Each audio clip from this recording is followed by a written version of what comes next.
So today we're going to be doing a zebra stripe bowl.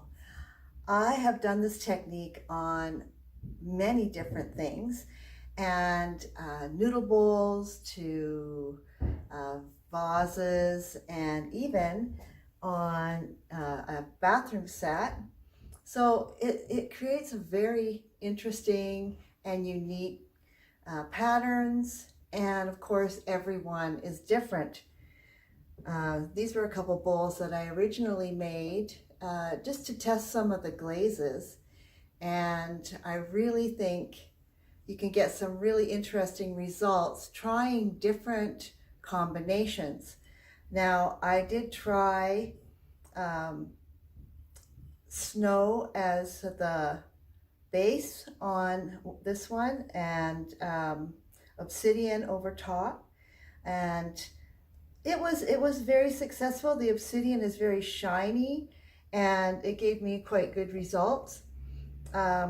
This one I also did remove the tape a little early. I got a little splattering inside there, but still nice crisp lines. Now the combination I'm going to use today is the Spectrum glazes. I'm going to use the satin white as my base, and then the satin black as the top coat. Now I've already got a couple of pieces started here, so I can show you the different transitions. This bowl here, it's already got its two coats of, let's start with this one. So I've got a set of 3 that I'm going to be working with. This one I've got 2 coats of the Spectrum satin white on, both inside and out. Now I have done them as well where I only do the inside with the pattern and do the outside completely in satin black, and I think that looks really, really nice as well. A lot less time consuming, and it gives it a totally different look. This one I've already done the masking too. This is the large bowl in the set, and so I'm going to show you. I'm going to apply the 2 coats to the smallest bowl of the white, and then I'll move on to the medium-sized bowl to show you how to do the masking, and then we will be applying the top coat glaze, and it turns out really nice. And like I said, every one turns out very unique and different, and you can get very creative. You don't have to stay with black and white, of course. You can do any color combination that you want. Maybe you want it to be a tiger stripe bowl, not a zebra, or maybe you want to do rainbow stripes. Totally up to you. The different color combinations are endless, and of course everyone will be unique. Okay, so let's get started. So I've got my 2 stage ones here at the front, and then this one has no glaze on it at all yet. And I did remember, and I did wax resist the bottoms on these ones. Apparently I did not do this one. So I'm going to show you a little trick, and hopefully it will hold, seeing there is a bit of a curve to this. Now they've already been washed, lightly sanded and washed just to get the high spots off. So I'm going to use this elastic band to help me to make a definitive line for my glazing. Now the reason you do this is so that you don't want your glaze to be going down so low that it's going to move and get onto your kiln shelf. Part of the challenge with this is with a little bit of a curve on the bottom, that you don't want it shooting off of there. I'm going to try and put this on. It's going to have to be a little lower than what I would normally put it, or higher, depending on which way you're looking at it, just because of the curvature. I don't want this popping off of here. Luckily, we're going to be going white to white, so it's not going to be as big a deal. Now, as I said, I'm using the Spectrum Satin White as my base. And I've just got a little bit here in this tub. Now, when I'm applying glazes, I prefer using either a fan brush or a soft edged brush. You seem to get better coverage. I'm going to choose the smaller one for this. And when I start out with my waxing, I quite often start with the outside first. Move this over here. Being left-handed, I like it on that side.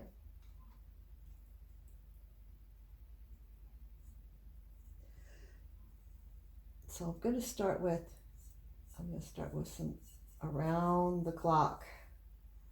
And that's one of the rules of glazing when you're doing brush on glazing, is to apply it in different directions each coat, so that you know, well, it helps you keep track of what coat you're on, but it also helps you to make sure you don't miss any spots. You get better coverage. The only thing is we're not going to do the full 3 coats because I'm going to be using 2 different glazes. I'm going to do 2 and 2. So a little hard to see on this. This is a Plainsman 370, which is a very sturdy but porcelain-like clay, but it fires so nice and white. Okay, so we've got 1 coat on there. I'm going to turn it over now and do the inside. And again, I'm going to go round and round. And then the second coat, I'm going to go up and down. Well, I'm at least going to lay it off that way. If you're not familiar with that term, to lay it off is to go a different direction. So I might have to put it on this way, but then I'll come back and I will lay it off this way. Yeah, this is really going to be difficult, making sure I don't miss any pieces. The lighting is different. And you can see I'm just using a regular kitchen Lazy Susan. Works fine for the work that I do. Okay, we're going to set that aside to dry for a few minutes. It's really, really important that your white coat or your base coat is really nice and dry before you start putting on your masking. Otherwise, it might peel off. Now this dried, these 2 probably dried for over, I don't know, an hour or more. Completely dry before I start putting masking on. Now this one that I'm going to be working on with you today, it's already got 2 coats of the white on it. It's been sitting now for probably 2 days. So here's the fun part. And I'm using, it's a commercial grade, contractor grade masking tape. It does say test before use. I want something that's going to stick well enough, but it's not going to peel my underglaze off. So this is how I start. Strip about so long. I'm going to work on the inside first, and then I'm going to match it to the outside. So it's about, and I kind of tear in a little bit of small little strips and kind of an uneven motion, just to give me that little bit of unevenness. And you'll get all different shapes and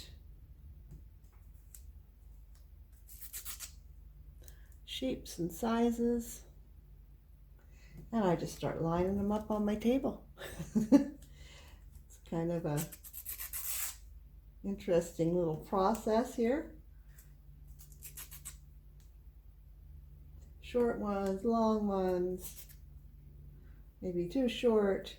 And it's okay to have some wider stripped ones too, because, let me see, I'll get this in the light. You got to think in reverse, right? Because where you're masking, it's going to stay white. So if you want a predominantly darker bowl, you might want narrower. But if you want a predominantly white bowl, then you want the strips to be wider. And I think you can see there's a real variation in here of what I ended up using. Whoa, that was a bolt of lightning. That was some thunder outside. Crazy. Okay. So yeah, and then the striping down the outside, I just match at the top and run it over.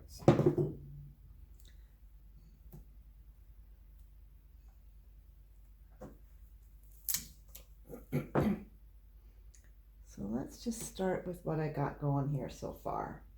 And you can decide if you want to go straight down and in, which is what I did on this one, kind of meeting in the bottom. Or this one I went right across the bottom and straight up the other side, which is an interesting, a totally different look. So I'm going to start on the outside rim here. And I'm going to kind of let it fall where it wants. And then just tap it down all the way. Careful not to touch the back of the tape, because the glaze does get powdery as it's drying, and it may not stick very well if you touch the tape side too much. I'm just going to pat that down.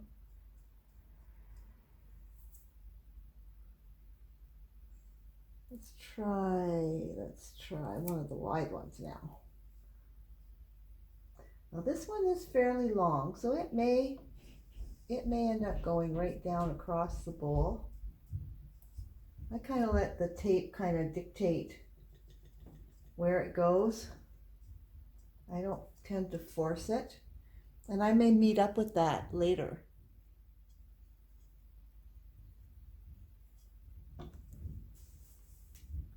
So let me get a good start on this, and then we will come back and take a look at what it looks like.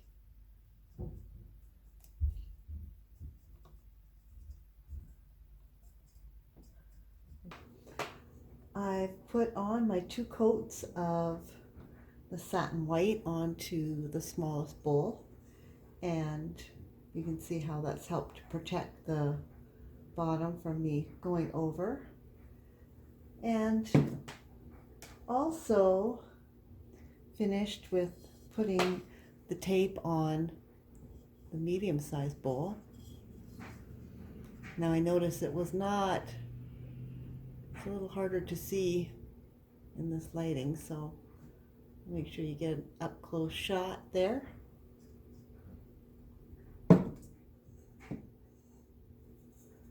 And I also added the elastic to the bottom of this bowl. It's just going to give me a much cleaner line when I add the black, and I will do the same with this bowl. Even though there is a nice line and it is waxed, this will make sure that I get a really nice crisp line for the black glaze. And I'll just push it down all the way around.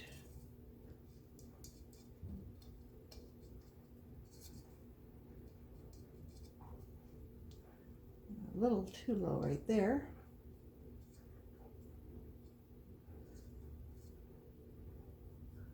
Extra piece of tape.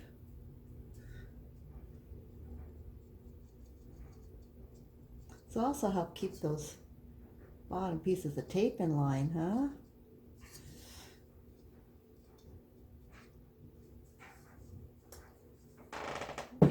so. Put some tape on this one. So again, we've got, start tearing them, setting them aside, getting them ready for going onto the bowl. All different sizes and shapes. Sometimes I don't like the cut edges, but sometimes they're fine. And sometimes the wider edges are better. Although on this little bowl, I think I would prefer a little bit thinner, not too wide on this small bowl.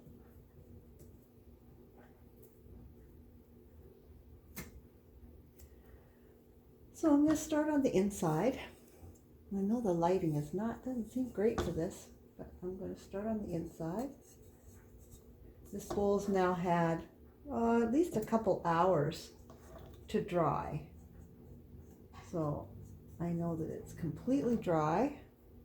I'm not worried about it sticking, about this over sticking.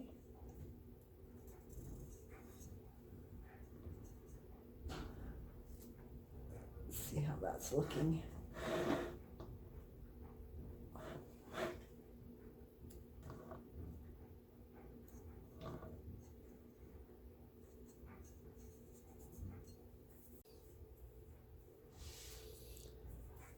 Okay, yeah, yes, it can be a little bit of a tedious endeavor, but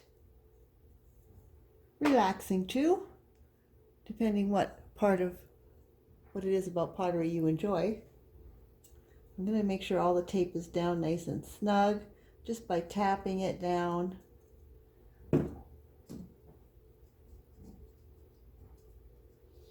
Make sure I've not missed anywhere.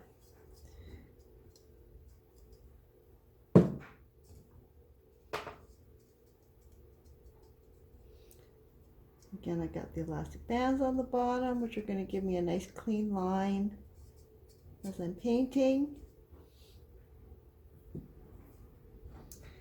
So, first coat I'm going to do, and I'll start with the small bowl, just because we're going to kind of speed this process up, even though I just put the tape on. Again, it's easiest, I find, if I hold it this way, start on the outside, and I'm using the Spectrum Satin Black. I have to think for a moment. Now, I don't want to go across with this because I don't want to push underneath the masking, of course. So I'm going to gently brush downwards. Now on the first coat, I'm going to be extra careful to not push down into or push the glaze under the tape. Once I have one coat on, it actually holds fairly well, and I can be a little bit more gregarious, a little bit more rambunctious.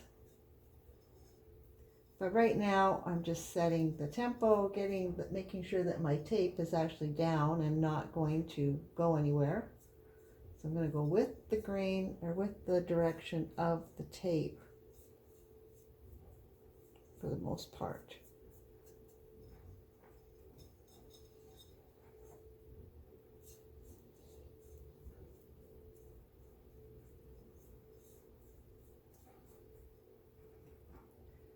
You always get a little bit of bleeding, but it's not that bad. You can still see where the tape is. And once it starts to dry, you'll really be able to tell what is wet and what is dry. Okay, so go to the inside.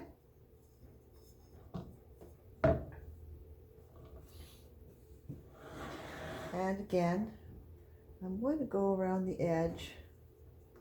And again, I'm going to go with the direction of the tape so as not to push any excess glaze underneath. And this will seal it up nicely.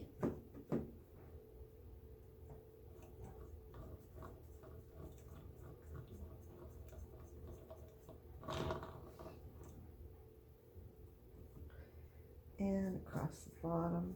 Again, I'm as I'm saying, you know, I'm just going, kind of trying to work with the tape and not against it.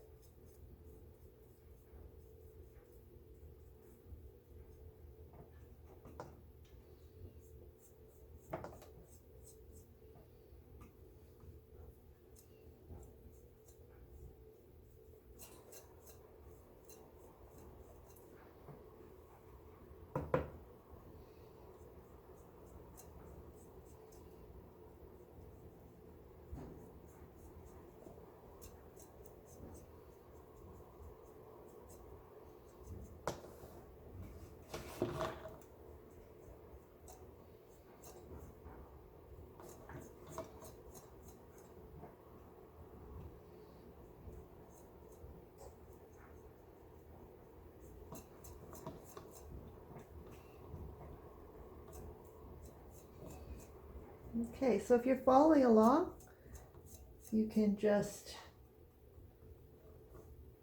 pause it and do your work, or if you're just watching, I'm gonna pause it. I'm gonna finish all 3 bowls in their first coat, and then we'll come back and take a look so I can show you how to feel comfortable that you're ready for the next coat.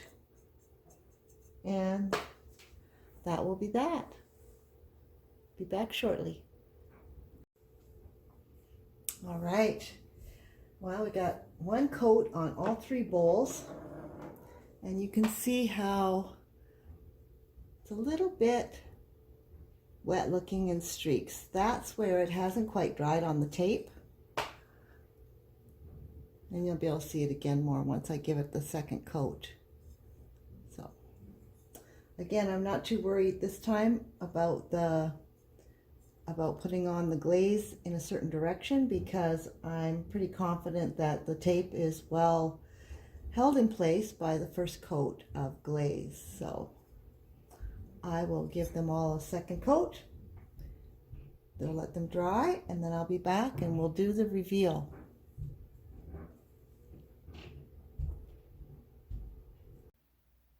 So here we are, ready to remove the tape. What got started already on the small bowl. Lost a little bit of the footage here, but we're okay. I noticed before we got too far in. So the first bowl, now this, let's look at the medium-sized bowl.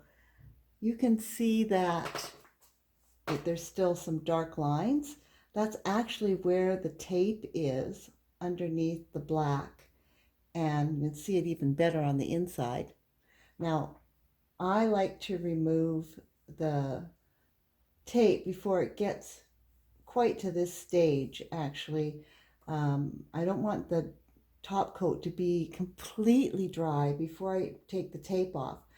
I worry that it might take more than it should. I want to do it while it's still a little bit on the damp side, so it's not completely dry. So first thing I'm going to do, so I'm going to be very careful touching on the inside, is I'm going to remove the elastic band. You can see what a nice crisp line that gave me for the bottom, which is nice. I don't have so much cleaning up to do, except for I slipped a little bit. This part's fairly easy, but it's also quite enjoyable because you're going to get the big reveal of what it looks like. So it's a bit of a illusion thinking that this is going to be the black line, when in actuality that's going to be the white line, because that's where the tape is. So it's going to end up being pretty much the opposite of what you're seeing there. So this is the small bowl. Look how beautiful that turned out. Okay, so I'm going to spend a few minutes taking the tape off of this one, and then off of the large bowl as well, and clean up the bottoms, and then we're good to go. So I like to start on, you can start on the inside or the outside. But I try to go very gently so that I'm not disturbing. Remember, there is white glaze beneath the black glaze. So I don't want to disturb that. So I'm going to be very careful. I also have to be careful that I have overlapped some of the tape in the bottom here. So as I'm pulling, I'm getting a little bit more than just that one line. So you don't want to do this when it's so wet that it's going to splatter, like what happened to me in my large bowl, the sample I showed you. But you want dry enough, you're going to get that nice crisp line. So I'm going to go really slowly.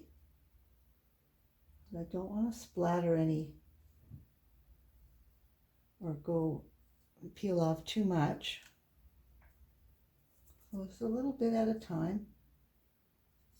Careful where I touch the bowl after I get a little bit of black glaze on me. I don't want to mess it up. It's hard to scrape and remove some of that black glaze without damaging the undercoat of the white. So you be very careful you don't scratch it with the pin tool as well.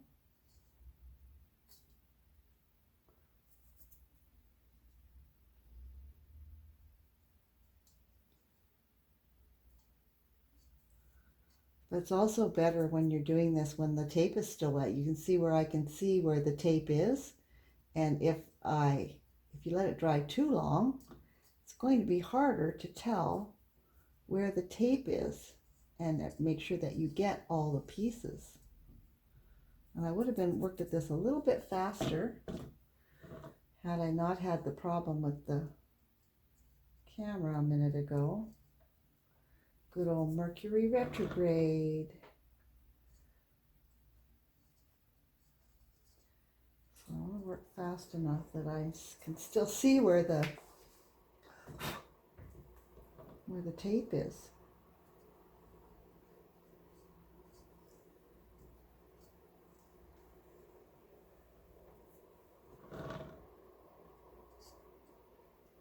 I have no idea what would happen if you left the tape on and it went through the kiln.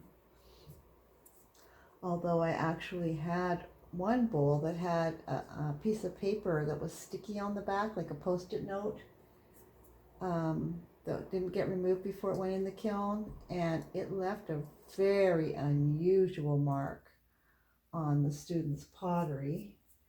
And the sticky part actually went shiny, like a glaze. So while it wasn't what we were looking for, it did make it a kind of an interesting experiment.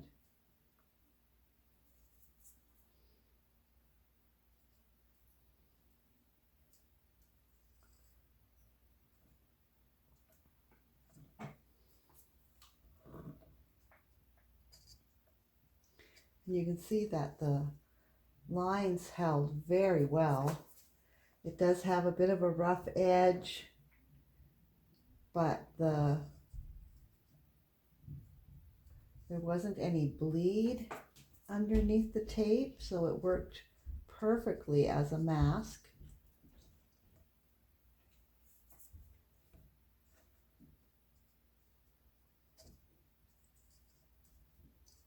I'm just going down slowly on the outside. Just make sure I get that outside piece as well.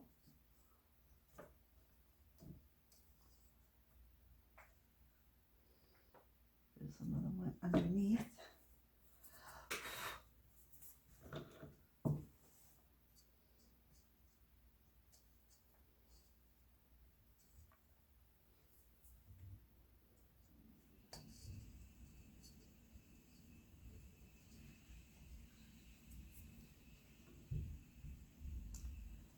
Pretty exciting.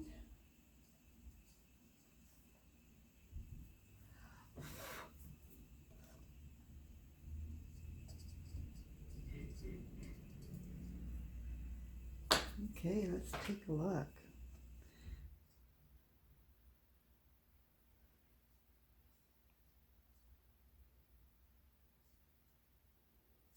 on the inside. It's going to be beautiful. You can envision that being black. I kind of like it going straight across like that, but from the diagonal I like it better straight up and down, or from the horizontal. I think that's going to be beautiful.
All right, so here we go with the outside, and I'll just use, oh, here I either missed one or the tape came off.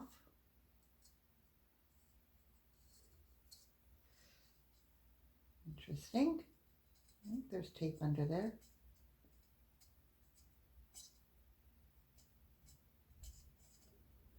Maybe not. Gotta quit saying things I don't want to happen.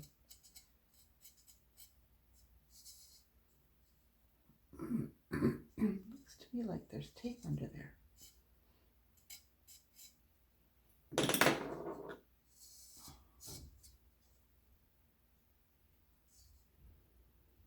Well, I may just carve that a little bit just to make it look like it comes over a bit. I may do the same on the blunt edge there. And I did get a little bit of bleed on this one, just a little bit. Of course, this was the bowl that I did first, and actually it sat for a day while I got caught up on the other pieces. So I guess that's what can happen, is the tape probably wasn't sticking as well because it'd been sitting longer on that. So anyways, this is it. This is the 3 ready to go to the kiln, ready to make a new set of bowls, make somebody happy with their zebra bowls, and they'll turn out as lovely or better than these ones. Thanks for joining me. Happy potting.